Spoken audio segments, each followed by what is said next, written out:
What's good, Wager World? It's your boy, Five Star in Vegas, broadcasting live from Summerlin, Nevada. But my heart is always in Houston, Texas. This is the Wagering World. I'm here with my two co-hosts, my guys, the only Sacramento Kings fan that I know, the OG of the show, the one and only man, Spread of Staff. What's up, guys?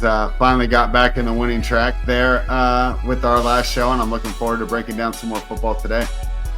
And of course, we're here with the YG of the program. You know what I'm saying? My guy, the youngest man to ever manage and operate a casino sports book on the Las Vegas Strip. My brother from another. What's good, Casino Royale? Wow, what's up, Five Star? What's good, Spread? Another great show. Just trying to keep giving out these winners. Let's do it. Let's keep doing it. And before we go any further, you guys hit that like. Remember, we do this for the love, man. So give us some love back. Hit that like button. Let's get these algorithms working in our favor, man. Let's get some subscribes going.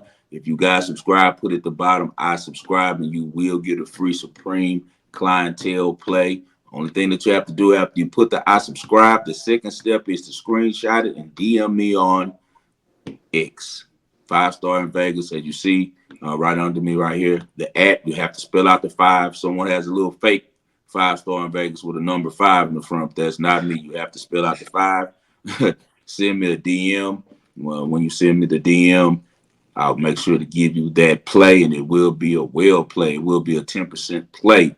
So you guys subscribe. Once again, hit that like button. Always us versus the machine. Man, what a crazy morning in my household. Dealing with these banks. It's very difficult as a sports bettor dealing with banks.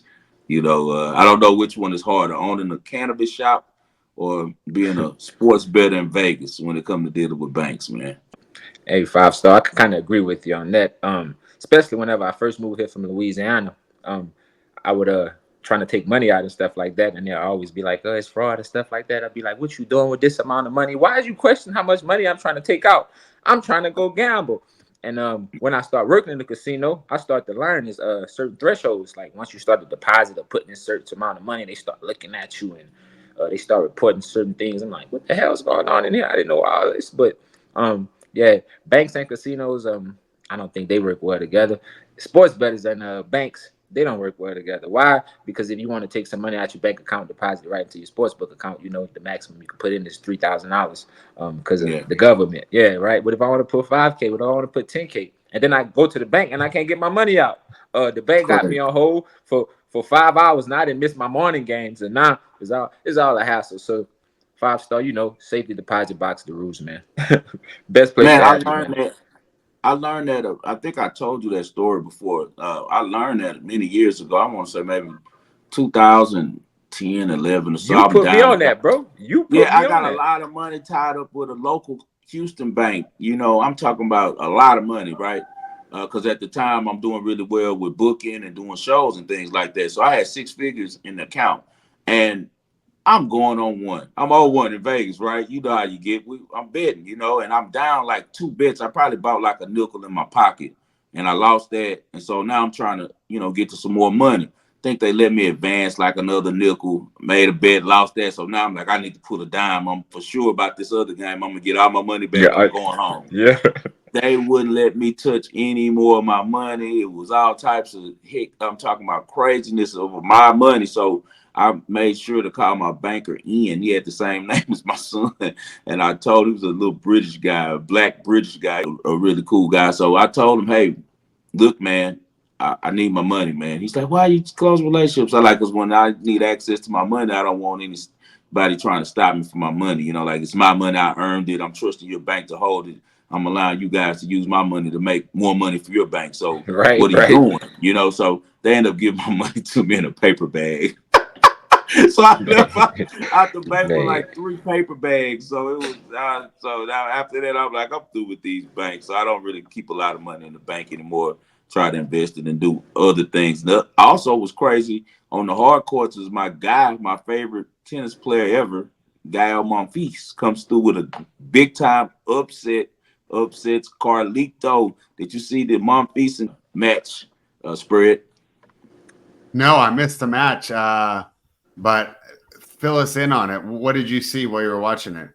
Oh, Monfils upset Alcaraz. Just a gritty performance. I thought that Alcaraz, every time it seemed like Alcaraz was about to break Gael, he would fight through. He had so many break opportunities. I don't have the numbers in front of me, but they had. It seemed like every time in the third set that Monfils served, He was 1 he for was 7 in he breaks. was in a deuce. Yeah, he was at a deuce every time, and I should have bet it. I had like $50 or something on one of my accounts, and I was like looking at that when it was plus 3, and I'm like, Carlos isn't gonna lose to Monfils. He's gonna gas out, and then I saw my girl Muhova, and like an idiot, I took Muhova, and she blows a opportunity No. to beat Pagula, but Pagula is really good on North American court, so she ends up pulling out that one. Man, I gotta pick up on my free plays, man. I'm on 2 out the door, so I gotta definitely get these guys 4 straight fast in a hurry. We're not gonna do that on the wager world. We don't believe in playing with people's money, man. So let's crank up the 1976 for Ritz, man, and let's float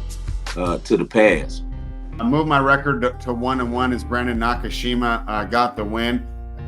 It was closer than I thought. Fields definitely had a good shot, so it was nice to have a little bit of variance come to my side. But like I said, I like backing these North American players at home at short prices, and especially as underdogs.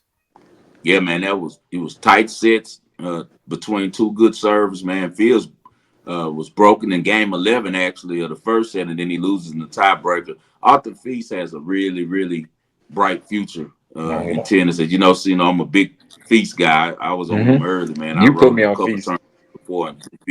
Yeah, Feast is nice. Is Nakashima back, Sino? Again, you know how I feel about Arthur Feast 5-star.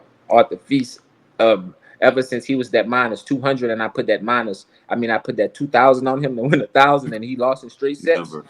Nah, Never. I would never do that. I thought it was free. It's Arthur Feast, right? And he played against a bum. Nah. Man, I gotta. He Damn, was it was struggling at that time. You yeah. called me about that match. Again, He yeah. was It was, losing but all of those matches.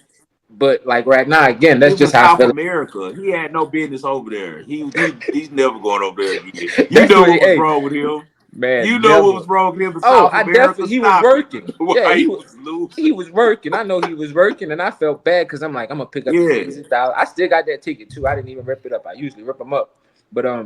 I Yeah. feel Nakashima next match we'll really really see if he back. Beating Arthur in straight sets that showed a lot, but it's Arthur Feast. He's so inconsistent. That's how I feel about the whole situation. Spread, have you been keeping up with Brandon Nakashima?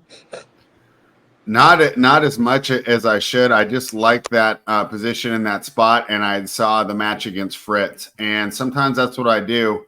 Um, just dive in, watch the first round, take some notes, especially if I haven't been keeping up.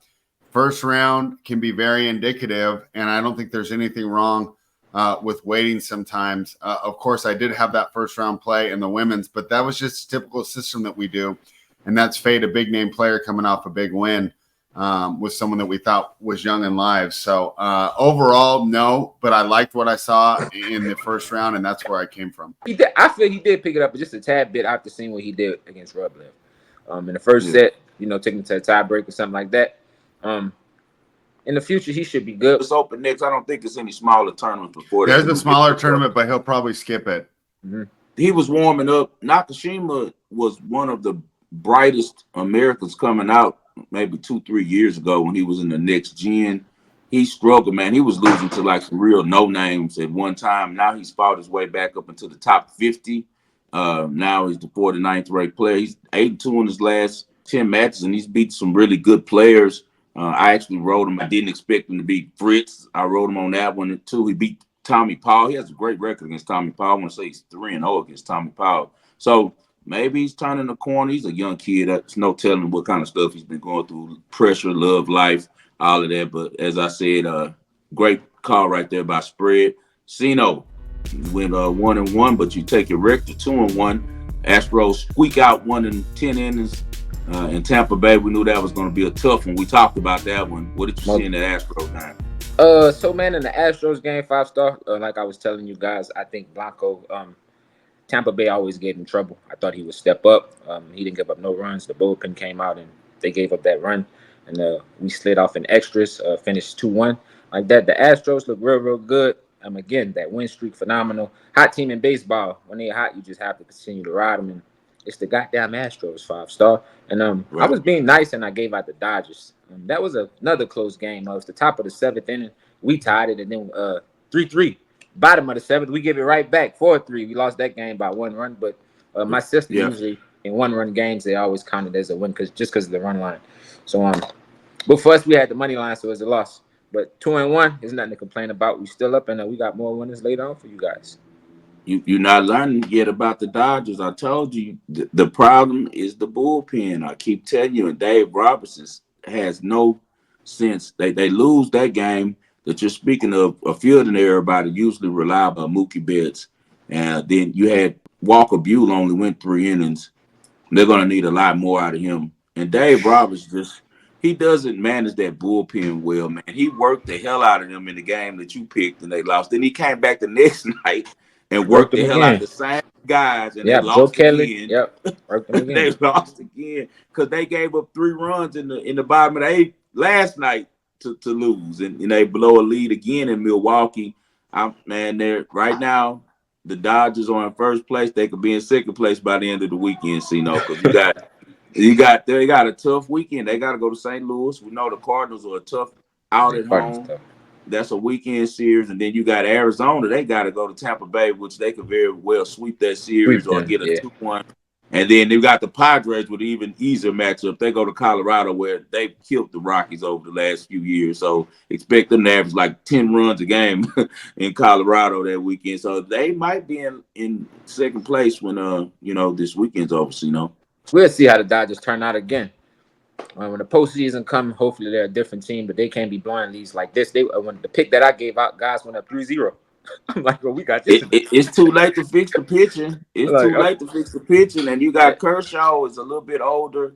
Walker Buehler is coming off an injury, not himself. Who's the ace, for that team? Stone, You think so? Stone. Like you say, man, the Dodgers, the pitching is just so inconsistent. You never know. A lot of Coach big might be names mad. and a lot of underachievement with the Dodgers for sure. Spread, we got the Astros now with 8 straight wins on the road. Can they maintain it at home? They seem to be a better home team this season. Better home team or better road team? No, a better home team They than are in a the better past. home I team. mean, I'm sorry, a better home team than in the past. And we've been Yeah. on this show for 3 years, and I've been disgusted with how the difference in playing on the road and at the home. They've been a little bit better this year playing at home. Yeah, and you know me, I'm all in on the Astros, and we talked about it before. They've got a great price with those bats, and like I said, the way the community supports them, I like them at the price that we're currently getting now. So I'm going to continue to ride them on this little hot streak. Baseball is a sport of streaks. You ride the teams while they're hot. You fade the bad teams while they're down. Kind of stay away from the lineup. Look to how these teams are playing as of late, because you'll see a great team have stretches where they're really bad. I think the Dodgers had one a little earlier this year, right? Yankees Right. as well. And then you Really? also see some bad teams that can raise their level of play for a couple weeks. So you got to monitor the market and ride these streaks. That's what I'm going to continue to do. And do you know, man, one of my good buddies actually just texted me now. He told me to make sure that I get on your row. He said, get on Spread's row, with the fact that he's talking about the Yankees have had a lot of success and that their fans are spoiled when they haven't won since 2009, and the Astros have put them out the playoffs every season.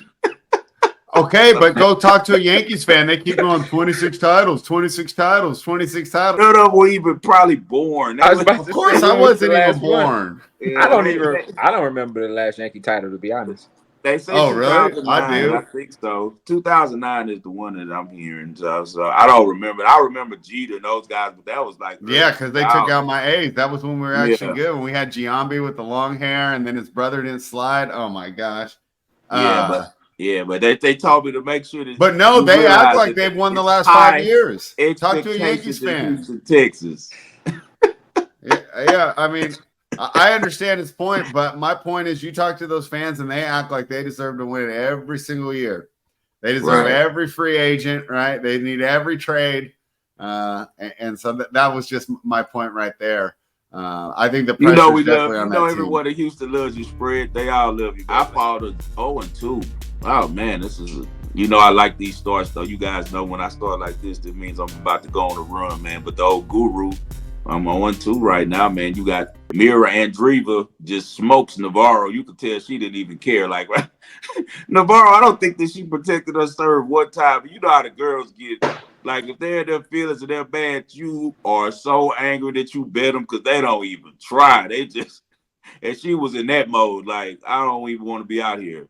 So I don't know what was going on with Emma, but she was a no-show, and Mira Andreeva cruises on her. So we lose that one. And then also, I thought the Giants would bounce back after losing 4 straight. They take it to 5 before they win. They end up getting a win finally last night. But the night that I went with him, Robbie Ray reminded me why I faded him a lot when he was with Seattle, because they smacked him. The top of the first inning, it was over. They scored 5 runs in the first inning, and that's usually how baseball goes, especially this time of the year.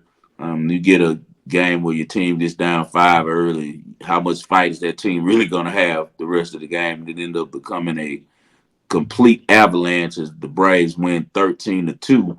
And old 5-star has to give you guys now 3 to 4 winners before this show is over. I got to do that. So it's time to let's do a little bit of previewing real quick. Let's jump into Rivian R1S. I got to order one of those things, man. I like them. And let's travel to the present. All right. We did the Mountain West on Monday. We did the ACC.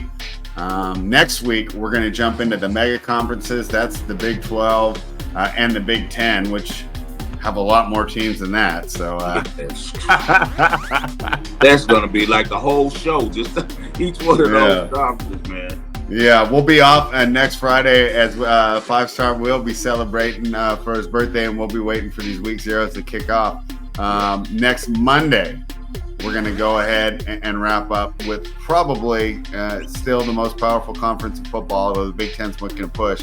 But the SEC has continually put almost NFL-level defenses and NFL-level line play out there. So we'll wrap up with the big boys down in the SEC. But today, we're going to go with some more NFL. About the NFC North, and I almost interrupted you guys last week, but, the show was flowing, and it didn't really fit in right. However, I'd say the biggest news right now in the NFC North is the injury to J.J. McCarthy.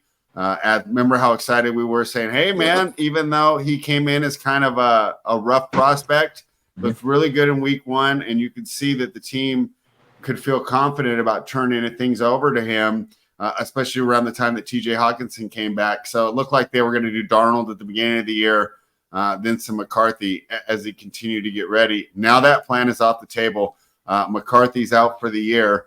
So that's one less rookie quarterback for us to watch. But 5-star, what did you think of that injury, and what are your overall thoughts on the NFC North?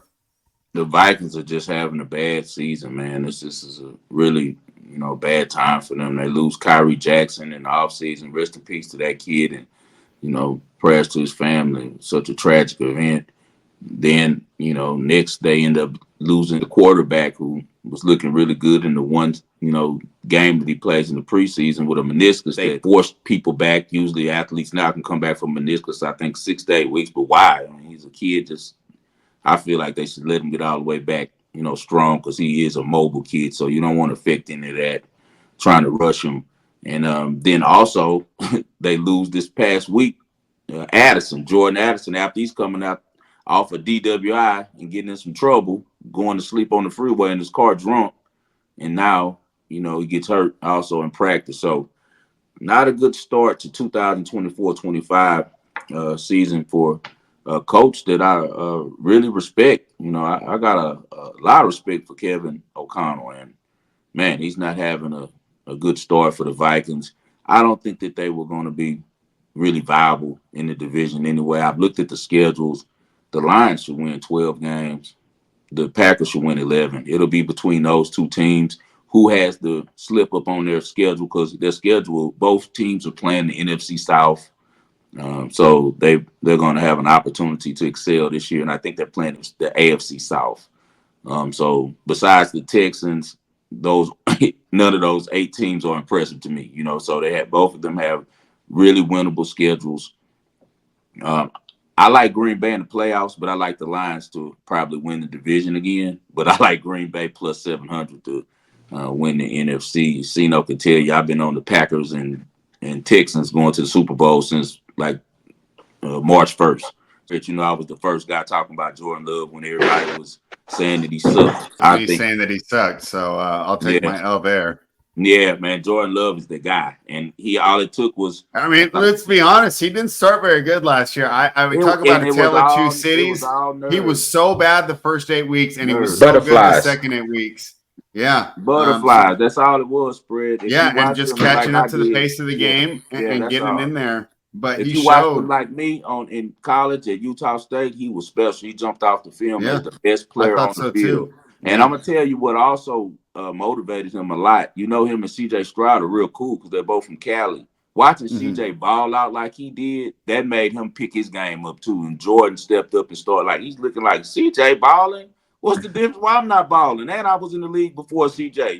So he has a great coach. You guys know I think that the Packers are one of the best ran organizations. People think I'm a Packers fan because I talk them and bet them so much, but really, I mean, I just got a lot of respect for their organization. Maybe it's because the people run it. That's why it's ran so well, and you don't have one owner at the top of that organization that's controlling. And today, if he feels this way, makes this move, and if he feels they always do things the right way. The GM Brian Gutekunst does a really good job with that roster, and always thinking about the future. He's the one to make the tough decision on Aaron Rodgers. Aaron Rodgers before. Quick shot to A-Rod. You guys know I shared the photo with y'all. I met him and I kicked it with him inside the Palazzo. He was so kind. It was my wife's birthday weekend. He was so kind. He had such a good energy and vibe about him.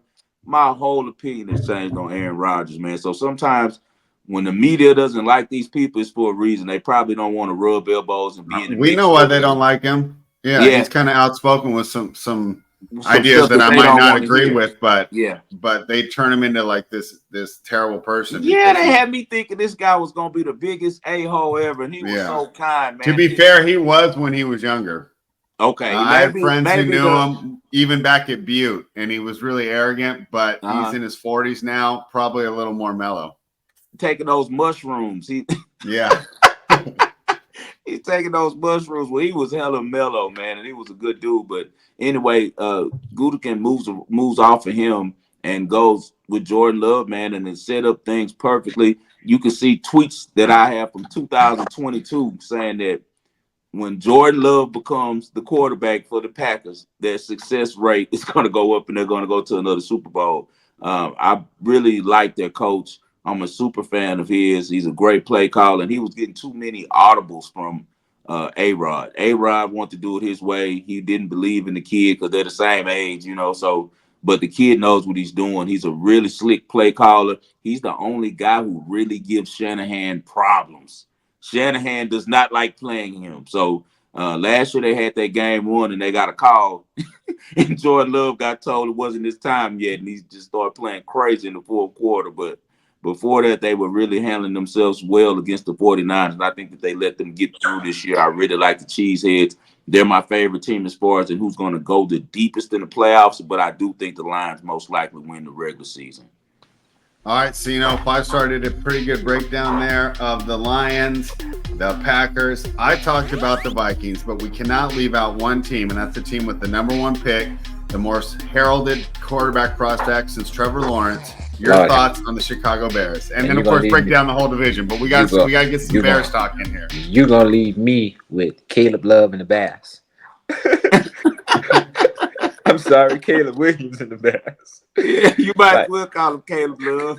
Hey, and you know why I'm saying that 5-star? Yeah. You know why man, you gonna out of all the teams you give me, why I couldn't do Detroit, man? Why I couldn't do Detroit? Again, I just want to know your thoughts on Caleb Williams. I'm just joking around.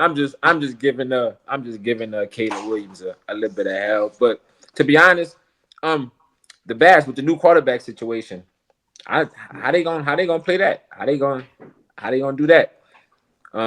Will Caleb Williams step up? Will he show that he's a system quarterback? Will he fit the Bears system? I'm not sure. So many emotions after what I seen in that the last game he played, and he went in the stands and cried. I don't think he ready for the big leagues. Like, because there's gonna be plenty of situations they're gonna get in his head. Them guys gonna talk. It's gonna be games where he's not gonna win. The pressure's gonna get there, and you can't be doing that, especially being the number one pick.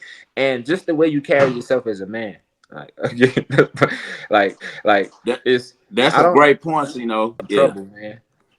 Hey, that's a great point, you know, because they have literally, like, think about this, guys. They set up, if you read anything that's going on from any of the beat writers from Chicago, they've kind of like put like a womb around him and like protected him from any regular stuff that rookies have to deal with. Like, they can't say anything to him. The vets can't haze him. They can't. Eberflus is just giving him pretty much the team. Bro, they said he went in So the locker room and started making calls, and nobody said nothing. Like, they was listening. yeah, I'm like, a rookie, yeah, huh?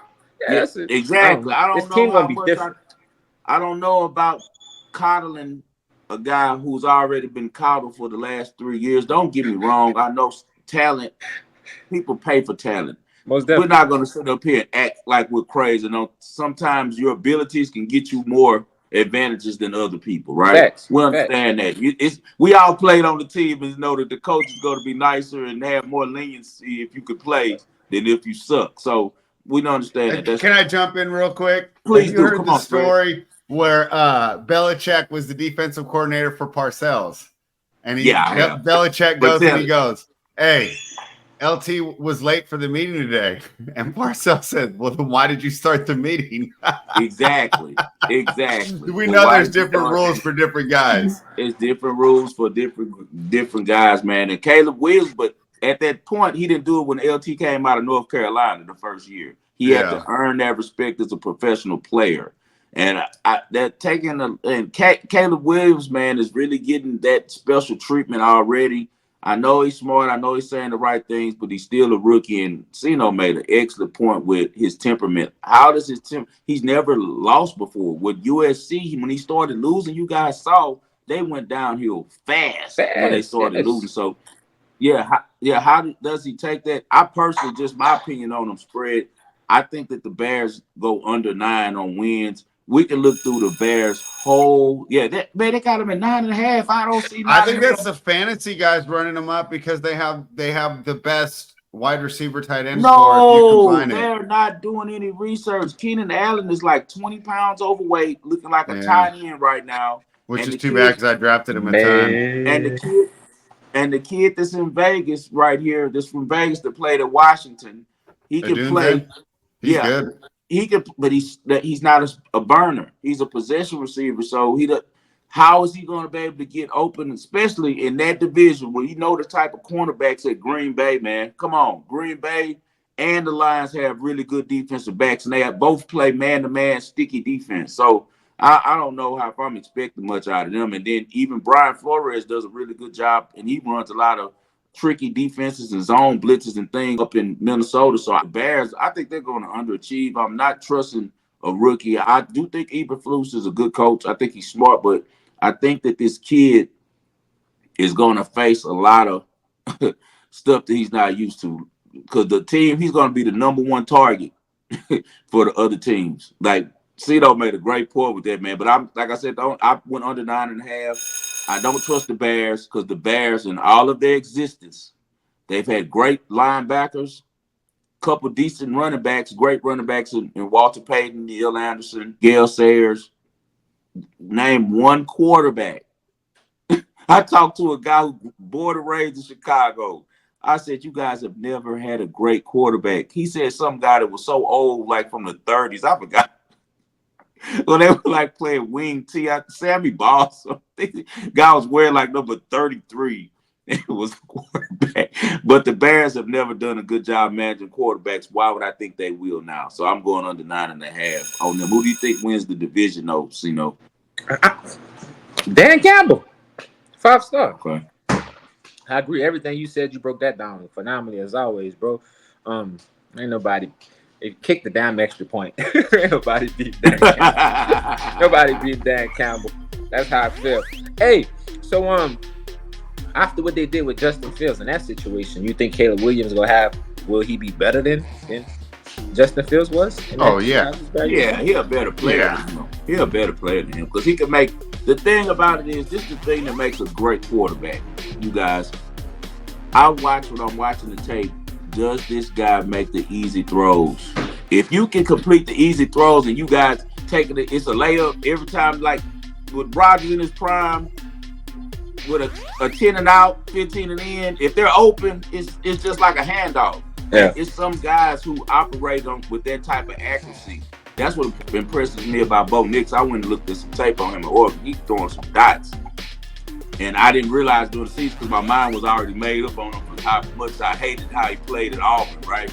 And how he played that first game. Because remember that first game against Georgia spread like 2 years ago when I loaded up on Oregon and they were on the road. They were like plus 19 and a half against Georgia. They got mopped and he looked horrible. And I kind of like gave up on him that, but it was just one situation. But Caleb Williams makes those easy passes, and there's nothing to him. Like he's very accurate. The ball it's easy for him to put the ball where he wants to. So with that said, I think that he does have a chance to be a miniature, payless version of Mahomes. He has that skill set. Now, how quickly does he adjust to playing real football? Does he come out there with an attitude that he thinks that he belongs, or does it take a while for him to shake the jitters and stand in the pocket and play free and not think and worry? I think that Caleb Williams has a chance to struggle. They're putting a lot on the kid. Out of that rookie group, I like Jaden Daniels. You know that. Of course. I like Detroit too, but at plus 103, that's what I got offshore. That's not worth the bet. I think the best value betting wise would be Green Bay, because I can get plus 250 on them. And are they that much farther behind Detroit? I don't think so. If you're right about Jordan Love, they could have the best quarterback in the division, which is important. I know we love Dan Campbell, but you can argue Matt LaFleur when you add in the ability to scheme up plays. Now, I know that Ben Johnson's really good over there with Detroit, so I think that you probably have to take that into account, right? But they're right there. Best coach, best quarterback when you're doing easy handicap, and that's the way it works. And I know that Detroit beefed up their defense a little bit, but I thought Green Bay's defense was a little ahead of them last year. The reason they didn't win the division last year, as I talked about, Jordan Love was so bad for those first 8 games. So if you throw those first 8 games out and then we just look at the second half of the season, I think you can make a good argument that Green Bay was the best team in the division, especially because Detroit got out to that early lead and kind of, struggled towards the end of the season. We also know we like outdoor teams in December ahead of dome teams, and Detroit has a good schedule this year where they're not traveling during that last month. However, it's just another advantage for the Packers. So when I'm looking at these prices, Lions plus 103, Packers plus 248, Bears plus 295, you're saying they're only 50 cents behind? That doesn't make any sense. And then the Vikings plus 1372 if you want to get crazy and just assume that Darnold finally lives up to his potential. I do think that they might do well. Not good enough to win the division, though. I'm not betting it, but if I were, I think the Packers at plus 248 are the best bet. So you guys don't think the Minnesota Vikings have a tad bit of value? No, not. But the reason why I wouldn't bet the division. I would bet their win total or some even their all win total and put a couple games on it. I just don't know if they can win the whole division. They're going to get beat up inside the divisions. They had this just one of them bad years for them, man. That depth's going to be a shadow on that team the whole season, man. There's no way they're going to be wearing the kid's emblem. The first game they're probably going to dedicate and have his video up. It's like you don't get over that type of stuff quick, and then you lose the quarterback who was going to probably start, because I don't think Sam Darnold was going to be the quarterback. McCarthy was going to start. Yeah, I think so. Yeah. JJ definitely was going to start, but you don't think just based off of, again, you know me, I'm a politics guy. Just based off of politics, this is Sam Darnold last time, really his last time to finally step up and show that he's a good quarterback in the NFL. If he don't what about the 49ers? He wasn't going to do it with the 49ers. He's not going to do it anywhere over there with Shanahan, in my opinion. Well, that's a good thing. I just feel bad for my hometown, my boy Justin Jefferson. He's going to be a problem this year because he's going to raise hell until they get him up out of there. Thank you. He's going to get up out of there. Louisiana, I know how that's going to go. We got all that talent, and if you're just looking at from a fantasy perspective, I think that Darnold being in there helps Jefferson, because I think he's just going to pelt Jefferson I think he's going to Yeah, get because so they're many going to be targets. losing at the end of the game. But Yeah, and they do have a I good think that defensive he's got a chance coordinator. to go back to being the number one overall player in fantasy if one of these running backs doesn't take the mantle here. And I know that people are downgrading him here with McCarthy going out, but I don't think it's going to be too much of an issue at all. Last year, he showed he's pretty much quarterback proof as he put up better numbers with the backups last year after Cousins left because what's a problem with a guy like Darnold or a guy like Mullins? They don't get through their progressions. What does that mean? It's going to go to Jefferson a lot. So maybe just the fact that he's having such a great statistical season, which if he stays healthy is to me almost a must. I mean, it's just almost a sure thing. Maybe we'll keep him quiet a little bit because I definitely think he'll be getting credit for his efforts. And if he sees where they're going and they can add a little bit to that defense, maybe he kind of muddles through this year and then waits till next year. I personally think that the Vikings can win more games than the Bears. I think the Bears are that team this year that they're doing they do this every season. They take a team and they pump them up, and this is their year. They're going to make the Going one playoffs this game. season. Yeah, and they've done nothing to prove that, to show that, so they're just banking on the fact that Caleb Williams is going to come in and roll, and I'm not banking on it like that, man. I think that the Packers and Lions are so far ahead of the Bears and the Vikings. It's ridiculous because those two teams actually are contending for the conference title. I mean, look at the rosters. The rosters for both teams are amazing. And I mean, the Packers receivers, the only better receiver room is probably the Texans, man. They have an outstanding receiver room because Christian Watson hasn't even popped like he's about to. He hasn't had a healthy season, man. This kid is phenomenal. The type of connection that Jordan Love already has with these kids, the great thing is they're all kids the same age, hanging together, listening to music together, practicing together, and you see it on the field, whether it's Jaden Reed, whether it's Romeo Dobbs, Dontavion Wicks, they are so deep, and he has a great connection with all of them. Everyone knows where they're supposed to be, and they enjoy playing with them. Kind of like the same thing with the Texans, where the receivers really enjoy playing with their quarterback. They know that he's going to get them the ball, man. So I think that those two teams are head and shoulders, but I will hammer the Bears to go under 9.5 wins and the Bears to not make the playoffs. I think that they're that team this year, kind of like the Jets were last year. Remember, I was telling people before the season about the Jets last year. I got a break with Aaron Rodgers getting hurt, of course, in the first 3 minutes of the game.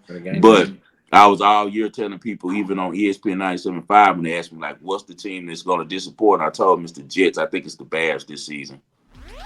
Hey, and since we still on that, the rookie of the year, man, top two, Caleb Williams and Jaden Daniels. I think Jaden Daniels got a lot of value. If Caleb Williams like we talking about, if he flop, is this a year a receiver gets it? Hey, both right. I mean, Marvin Harrison and Malik Neighbors both seem like they're poised to put it up huge season statistically. And if both players that you're talking about have, I mean, just simply above average seasons, but one of those two is breaking records, which I wouldn't be surprised. I mean, we talked about bad teams, the number one guy getting a ton of targets. I could also see that happen with Malik Neighbors, where the Giants go down a lot and he's open a lot and it's the first read and your guy's open and you make the throw. So I'd have to look at the numbers. Let me see if I can pull them up right now. I don't think I would bet Caleb at all. I doubt there's any value in that. No, it's plus 140. I'm seeing Jay Daniels at plus 475 is great. Marvin Harrison at plus 750 is great because he has the type of quarterback that can actually get him the ball, know. But I'm looking at spread Keon Coleman. Keon Coleman will be the number one option. Louisiana. That boy right up from around your way. He Opelousas, baby. Yeah, from Opelousas, yeah. So look at for value on rookie of the year, man. Keep an eye on Keon Coleman because Keon Coleman at plus 2,500 is not a bad play at all with the type of dynamic. You get a great number. He's out plus 900 on offshore. And it's 25-1 in Vegas. So I'm going to throw $100 on that. Yeah. Plus 920. Jesus Christ. I got to throw 100 on that because Keon Coleman we saw him dominate LSU in the first game of the season, and he was the man in Florida State until I was pissed he didn't play for LSU. I'm like, why are you going with the ops, bro? What are you doing? I was mad about that. You know what it is. He can't shine on us. LSU donors paid the wrong people. That's all it was. They paid the wrong people. They didn't pay him. He was one of the guys they shouldn't have paid. Because it's all about the money with these kids now, and I'm not mad at them at all because the entire world is based on that. It's bottom line now. No one cares about the customer or the employee, so you better get yours because the corporate world does not care about you. All right, man, let's get into this ball and parlay. I got to hit them with, I'm going to give them three. I got to give them three so they up at least one on for the week. I'm going to give them three. I'm showing love today, but I'm going to kick it to you, Spread. What you got? All right. I guess we'll stay on the men's side here. Tomorrow morning, Yannick Sinner, number one player in the world. He's got a tough match against Andrei Rublev, who's playing well. But I do think that Sinner did the right thing, took the proper amount of time off, and he's finding that form that allowed him to be number one in the world. Off the top of my head, I think he's now 29-2 on hard courts this season after his win yesterday. So I'm going to go ahead and bet Yannick Sinner minus 1.5 sets to go ahead and get the win over Andrei Rublev. All right, great pick. You heard what Spread said out of Cincinnati at the Western and Southern. All right, what you got, Sino? Y'all don't overthink this. I'm talking about so easy. We talked about it earlier during the show. Don't do it for tonight. Make sure it's for tomorrow. Oh, well, give me for tonight right now so I can bet it. Houston Astros minus 1.5 against the fucking White Sox. You can do that on Saturday too. So 5-star. I'm not sure if it's the show will be up by then, but tonight we take the Houston Astros versus the sorry ass Chicago White Sox on the run line. Matter of fact, we can get freaky with it. Minus 1.5. I have it at minus 135. We can even do this. Watch this. This is how it is bet with Cena. We can do minus 2.5. Houston Astros plus 130. White Sox don't stand a chance again on this hot win streak going back home. And if you can't get the bet tonight, play the minus 1.5 tomorrow. It should definitely be around the same ballpark. Minus 130, minus 145 max. It don't matter what it is. The White Sox. Let's move to 3-1, baby. All right, let's do it. Cena might get the 4-1. You knock both of those out. I'll give you credit for it. You deserve it. All right, man. I'm gonna go with Spread first. The hard courts, man. My guy, I'm sorry. I gotta be a cutthroat on this one. Guy on my feet with the biggest victory in years against Carlos Alcaraz. He about to have a good time tonight with his wife. He didn't think he was gonna beat Carlos. So now he gets another youngster. After he already had to deal with one little young spry, run all over the court guy, he gets backdoor with Rune. And we know that Rooney is how he is, man. Rooney is going to take advantage of this situation. I'm going to be on the money line to beat my guy Monfils. So I'll be all on Holger Rune against my guy Monfils. I think that coming off of that type of victory, it's going to be hard for him to get his energy up. I won't be surprised if Monfils withdraws before the match. Now let's get to some football. We got some preseason football coming up this weekend. I'm going to be on my guys, the Texans. It's just the type of ferocity that they're playing with right now. That whole locker room feels good. They're all positive. They got swag. Best two leaders in football right now, D'Amico Ryan and C.J. Stroud. I think that the Texans get on the Giants early because the energy being at home, first home game, even though it's a preseason game. I just know those kids are young and they're full of energy and they want to come out there and put on a good showing for the home crowd. So give me the Texans first half money line versus the Giants. What do you see, Spread, like minus 140? I don't have first halves on my offshore book. I only can bet. They're not trying. They don't want to give it up, but you guys have to hunt for it. You can get it though. Get the Texans. Yeah, I'll check bet online. Money line first thing on Saturday morning if you don't catch it tonight with us. But we'll have the show up in enough time so we can make sure that you catch it. And also, we were just speaking about the Vikings. I took them last week. They were the last leg of my parlay. One of the luckiest wins I ever had. One of the few times the 1% worked out for me against the 99%. They were down 21-3. They looked horrible. They would get murdered, and they ended up squeaking out the victory and winning the game for me. I'm fading the hell out of them this week. First half, they got a lot of stuff going on. Coming off the McCarthy injury, dealing with Addison injury. They only got one quarterback, so how much are they going to really play Sam Darnold on? They might be afraid he's going to get hurt because he's the only really viable option that they have for the regular season. The Browns got smoked last week by the Packers, 23-3. I think Kevin Stefanski probably plays his first team beginning of that game to make a statement because they looked so bad last week. So give me the Browns first half money line, Cleveland Browns first half money line versus the Vikings, man. All right, guys. Happy to be with you again. Our first week back in the wagering world. hit that like button. We need you guys to get these likes. The goal is to get this subscriber to 1,000 and beyond. You guys help us do that. Put I subscribed inside of the comments. When you do that, screenshot it, DM it to me or Sino Royale or Spread Us there, and you'll get a well play from the wagering world. We'll make sure that you get something that you can cash out on for your loyalty to the wagering world. As always, I dedicate this show to my father, the greatest Houston sports fan that I know, John H. Lindsay. I do this for you, Dad, for Spread Us there, for Sino Royale. We'll catch you guys on Monday. This is the Wagering World.